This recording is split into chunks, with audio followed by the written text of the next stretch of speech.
The rapid growth of the Russian Orthodox Church in Putin's Russia has become symbolic of the Kremlin's sphere of influence on a national and global scale.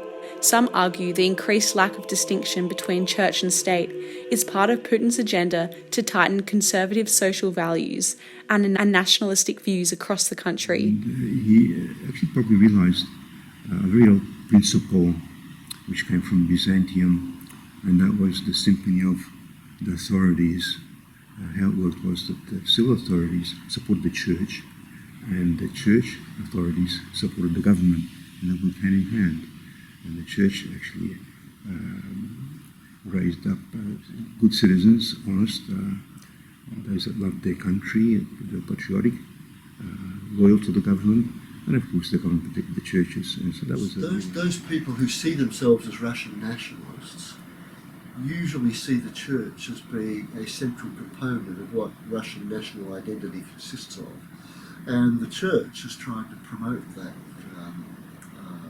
association as well, because it sees being associated with Russian nationalist values as being a good way of attracting more and more people into the church itself.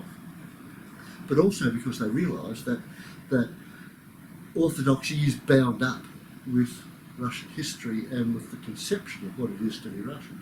And of course they're not the only ones who see that, because you've only got to look at the split between the Russian Orthodox Church and the Ukrainian Orthodox Church last year, a split sponsored by the Ukrainian government.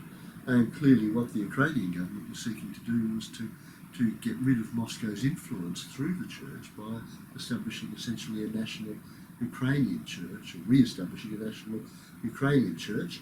And the Moscow Patriarchate, which is the dominant section of the Russian Orthodox Church, realised that was what they were doing, that this was about not just a splitting away of part of the church, it was about trying to ensure that Russian national identity and Russian influence was much more restricted in Ukraine than it had been before. The nationwide boom in construction of Orthodox churches has seen 9,386 new churches being restored or built in the last decade. This increase of 32% in the number of churches has represented a significant bounce back from years of suppression under the atheist Soviet state. A lot of churches that were closed down by the communists were destroyed. As you probably know, there were a lot of beautiful churches destroyed by the Soviets. The biggest church in Moscow, Lord of Christ the Saviour, was blown up. 10% of the churches that were functioning before the revolution. So it just goes to show how small the church was in the time of Perestroika. And that, of course, started picking up as soon as Putin came to power. Putin actually saw the value of the church and how it was dear to the Russians, the population. And where churches have been destroyed, and a lot of them were during the Soviet period, there are usually now plaques reflecting that, so that the state has spent a lot of its money passing land back and helping the church to refurbish the existing buildings. So there's clearly been a major push to make the church front and centre as a symbol of Russian nationality and of Russian nationalism. Still, there are not enough churches over in Russia. 10 years ago, I saw the churches actually being packed with people. So many people have turned back to the church, and there are just not enough churches. There are more churches being built all the time.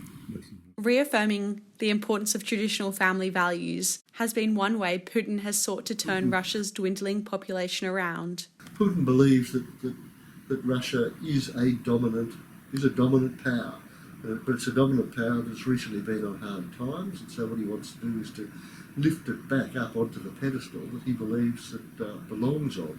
And part of that means that what you've got to do is to arrest the declining population, because population has been declining in the Soviet Union and in Russia for many years.